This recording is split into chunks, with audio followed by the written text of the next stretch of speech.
The team actually also had researchers from Harvard Medical School, but African Americans are almost all born with Mongolian spots. Why? Because African Americans are actually American Indians whose ancestors came from the land of Turco-Mongolic peoples, which is the Asian continent. It illustrates that North American populations were replacing Central and South American populations.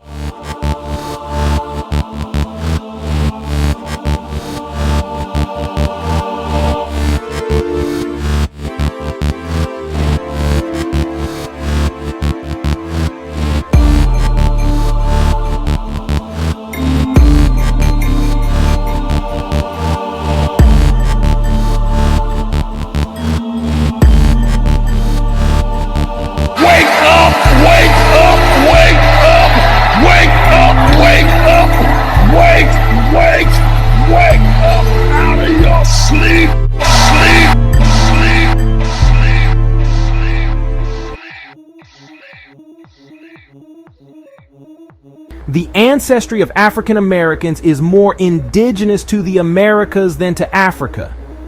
And to all my fair-skinned Native American viewers, every credible source reports less than 400,000 slaves ever made it to North America from Africa, despite consensus among demographic historians that our population was exponentially larger by 1860 than it should have been biologically possible to become from 1619 to 1860, which strongly indicates that the colored population, now called African Americans, should be more indigenous than African.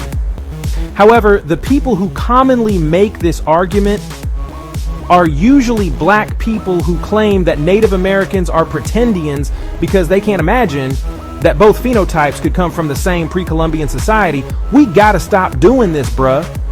Also, for the uninitiated, my community uses the term Native American only to refer to white and mixed Indians today, but we identify ourselves with the term American Indians.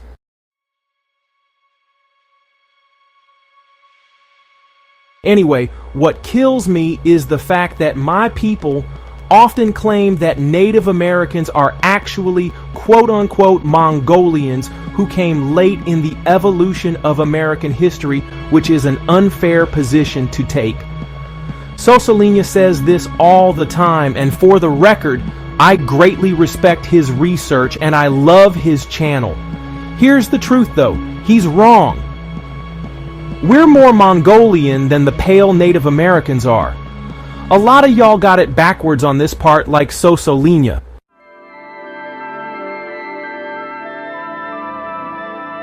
That's what I want to demonstrate with this video, and I want to anchor our focus on a groundbreaking 2018 study conducted by a team from UC Santa Cruz who published their findings in Cell, which is a biology and life sciences academic journal.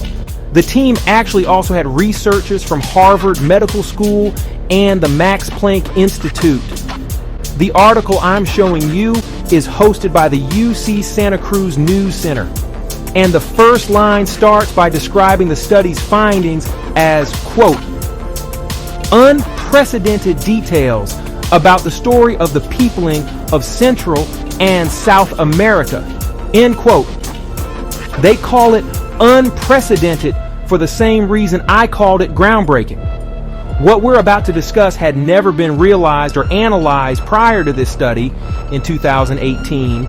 And if you just Google the phrase peopling of the Americas right now, you'll notice there's a whole Wikipedia page dedicated to this massive subset of topics. There's also headlines like New Evidence Complicates the Story of the Peopling of the Americas from the Scientist magazine in 2022, or New Age Constraints for Human Entry into the Americas on the North Pacific Coast, published in the academic journal Nature in 2024. My point is that there's been a cascade of new findings about the peopling of the Americas ever since 2018, and that's partly because of this UC Santa Cruz study providing a new lens for researchers to use in examining the evidences of pre-Columbian civilizations. Ain't nobody talking about this, y'all. Let's read what comes after that lead sentence.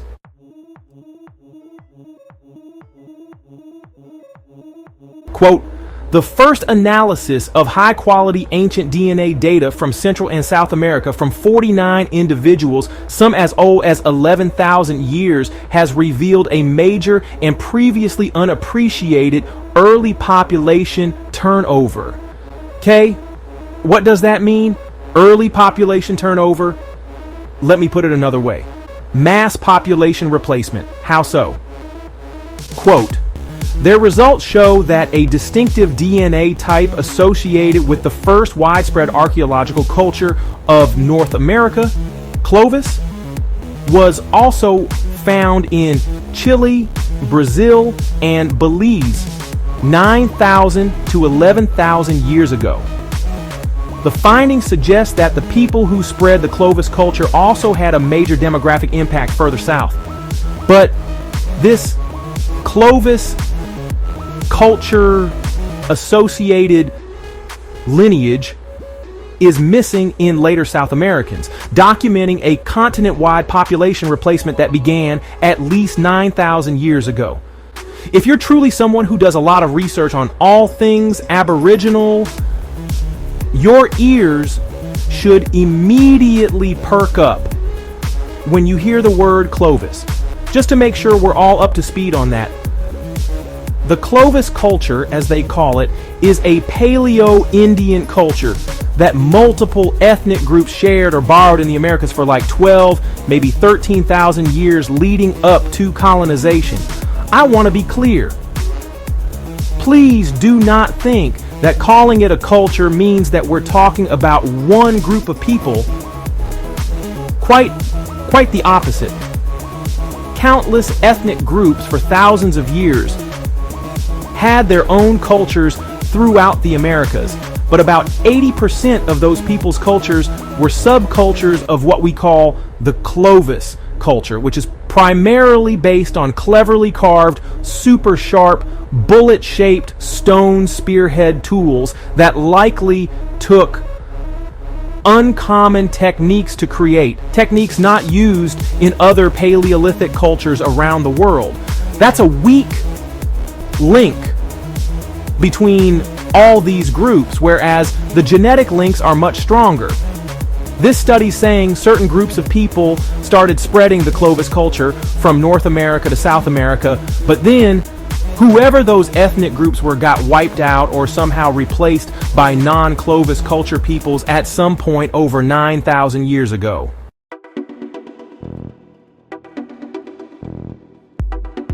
Newcomers out of Asia started migrating out of Asia and into both North and South America 9 millennia ago, replacing all the peoples and cultures that were already here. Hey y'all! First of all, like and subscribe to the channel, but also, Unahia is recruiting, and if you don't know what Unahia is, we're a grassroots activist group lobbying Congress to amend a bill to require education and research to acknowledge the Negro origins of Aboriginal groups of North America. If any of you have it to give, please support the campaign using the QR code on your screen, join the campaign with a donation, and if you have the time, you can even join our staff to help guide the organization, not just for this campaign, but also future endeavors. Don't speak about it, be about it. Let's go.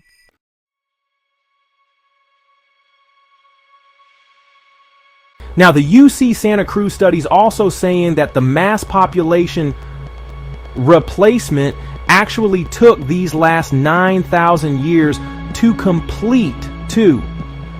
For instance, you'll notice if you scroll down that there's a subhead that reads, quote, California Channel Island associated ancestry in the Andes, end quote. So they found ancestry from California down in Peru, and if you read the first paragraph of that exposition, you'll see that this example comes literally half as long ago. Quote, the second previously unknown spread of people revealed itself in an analysis showing that ancient Californians from the Channel Islands have a distinctive shared ancestry with groups that became widespread in the southern Peruvian Andes by at least 4,200 years ago, end quote. That's huge because of how recent it is. Think about it. That only takes us back to like the early 1900s BCE. If you look at the migration flow chart from the UC Santa Cruz article, it illustrates that North American populations were replacing Central and South American populations over the course of the 9,000 years we're talking about. They're even replacing other North American populations. The blue X's signify lineages that got completely phased out and replaced. For example, one of the replaced lineages is in Belize. That's a genetic Maya group that got replaced by a non-Clovis Maya lineage. You'll also notice that the replacers are split into two different waves with divergent ancestries, but they're actually both Clovis related. It's just that ancestry A is the one that the remains of a specific well-known Clovis culture Indian who has been identified and labeled Anzac I, named after the archaeological site. Now remember that UC Santa Cruz study came in 2018. Johannes Krauss from the Max Planck Institute was on the research team, and he said, quote, "We are excited about the potential of research in this area. With future regionally focused studies with large sample sizes, we could realize the potential of ancient DNA to reveal how the human diversity of this region came to be the way it is today. That's what all the new research from multiple institutions and disciplines aims to do. Unravel the human diversity of the peopling of the Americas." Now, I know a lot of my people believe this whole idea of us coming from Asia is just a bunch of lies told to misdirect us, which makes very little sense to me because it would be a terrible strategy on the parts of the powers that be. But here's how I'm going to drive the point home.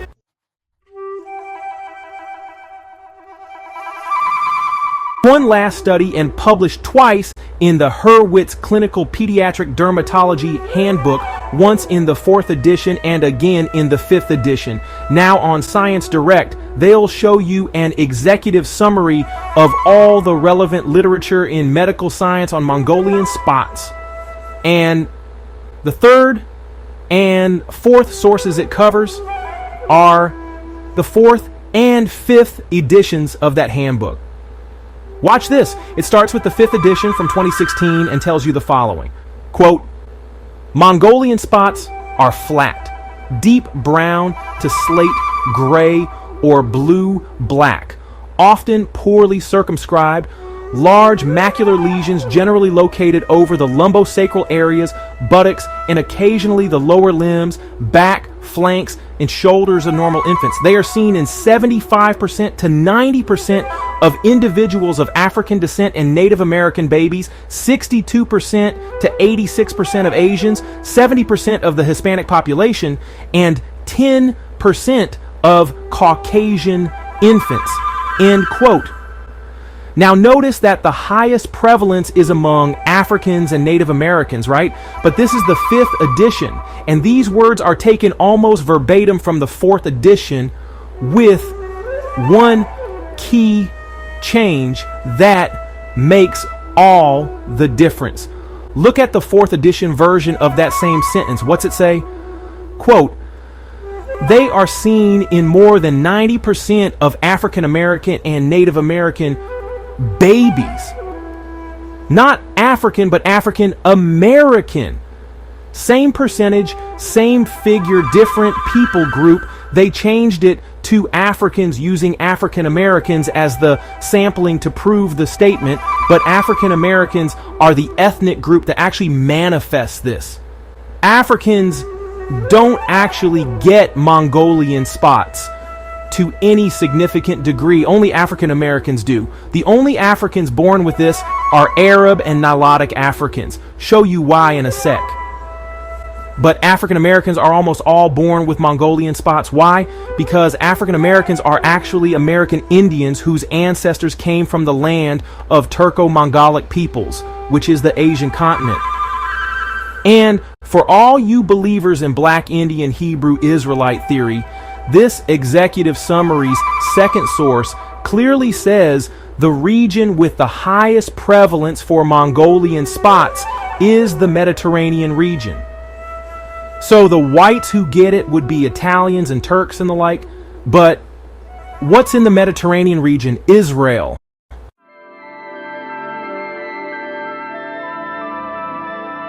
I know many of you believe that's a fake promised land and that the real Israel's in either Utah or Peru or somewhere else over here in the Americas. You ascribe to mirror world theory. And I'm going to address mirror world theory in a separate video. Just please have an open mind. Not everything mainstream is deception. I want you to reconsider the possibility that Israel's genuinely where they say it is. And that modern Indians genuinely may have come to the Americas from Asia. I do recognize that some people make brilliant arguments for mirror world theory like Kurameo and Ayub Nazir. So I'm not trying to undermine the research they've done by any means. I'm simply asking you to keep an open mind.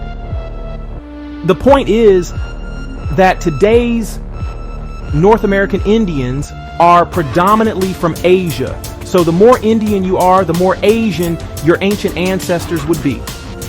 Calling Native Americans Mongolian only reinforces the scientific findings that they're the true Indians.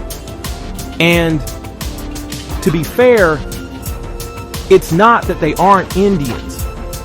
It's just that a lot of them have less indigenous blood than the majority of us. Pre-Columbian Indians all had varying shades of brown complexion, which has been confirmed by many primary sources.